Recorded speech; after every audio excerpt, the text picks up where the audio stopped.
በግምገማ መድረኩ ላይ ተገኝተው መልእክት ያስተላለፉት የፌዴራል አካባቢ ጥበቃ ባለስልጣን ዋና ዳይሬክተር ዶክተር ሌሊሴ ነሜም በሀገሪቱ የተጀመረው የአረንጓዴ አሻራ ስራም የአየር ንብረት ለውጥ ከማምጣት አኳያም ተጨባጭ ለውጥ እየታየ ይገኛል ብለዋል።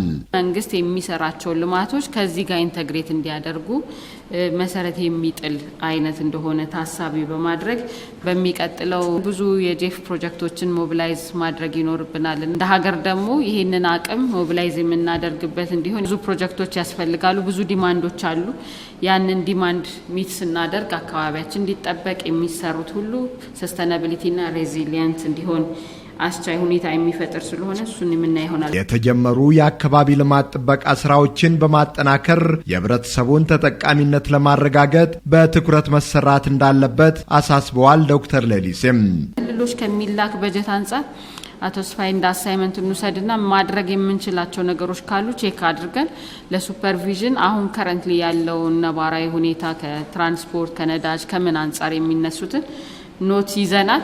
ከፕሮጀክቱ ቲም ጋር ተነጋግረን ማስተካከል የምንችላቸው ነገሮች ካሉ የምናሳውቃችሁ ይሆናል። በሀገሪቱ በዩኤንዲፒ ፕሮግራም ዘላቂ የአየር ንብረት ለውጥን የሚያመጡ ስራዎች እየተሰሩ ባሉባቸው ክልሎች ከ25000 በላይ የህብረተሰብ ክፍሎች ተጠቃሚ መሆን መቻላቸውን በፌዴራል አካባቢ ጥበቃ ባለስልጣን የአካባቢ ጥበቃ ፕሮግራም የፕሮጀክት ኃላፊም አቶ ተስፋዬ ወልደየስ ተናግረዋል።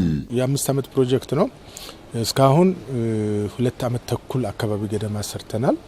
ፕሮጀክቱን በፕሮጀክቱ ታርጌት ያደረገው 225000 ዳይሬክት ተጠቃሚዎች ነው። ዳይሬክት ቤኔፊሻሪስ ነው የሚለው።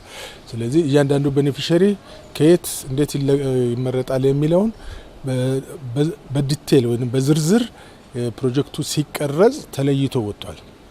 ስለዚህ የት ወረዳ ላይ የት ቀበሌ ላይ በአንድ ቀበሌ ስንት ሰው የሚለው ተለይቶ ወጥቶ ነው ለኛ የተሰጠ። በዛ መሰረት ያም ደግሞ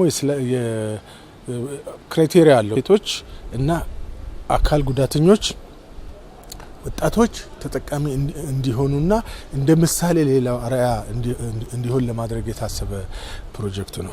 ከዚህ ቀደም በአየር ንብረት መዛባት ምክንያት የተጎዱ አካባቢዎች ዘላቂ የአየር ንብረት ለውጥ ላይ ያተኮሩ ስራዎችን በማከናወን የገቢ ማስገኛ ስራዎችን በመስራት የምግብ ዋስትናቸውን በማረጋገጥ ላይ መሆናቸውን አቶ ተስፋዬ ገልጸዋል። የአየር ንብረት እንትን ተከስቷል፣ ሊቀጥልም ይችላል።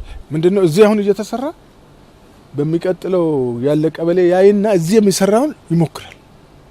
እዚህ የተሰራውን ቴክኖሎጂውን ምኑን እኛ ሳናስተምረው ግን በማየት እንትንልና እየተስፋፋ ይላል። ግን በአጠቃላይ በጣም እንዲሰፋ ክልሎች ከሁለት ወረዳ ብቻ ሳይሆን ወረዳዎች ቢጨመሩ፣ ወረዳዎች ደግሞ 2 ቀበሌ ከሚሆኑ ቀበሌዎች ቢጨመሩ የሚል ጥያቄ አለ። ይሄንን ስትራቴጂካሊ አስበው በኔ እምነት ፋንድ ለማግኘት ከስትራቴጂካሊ ከተሰራበት ይገኛል ብዬ ስለማስብ አማራጩ ይሄ ይሆናል ብዬ ነው ማስበው። ረጂ ድርጅቶች ጋር በመግባባት ስራውን ወደ ሌሎች አካባቢዎች ለማስፋት እየተሰራ ስለመሆኑም አቶ ተስፋዬ አብራርተዋል።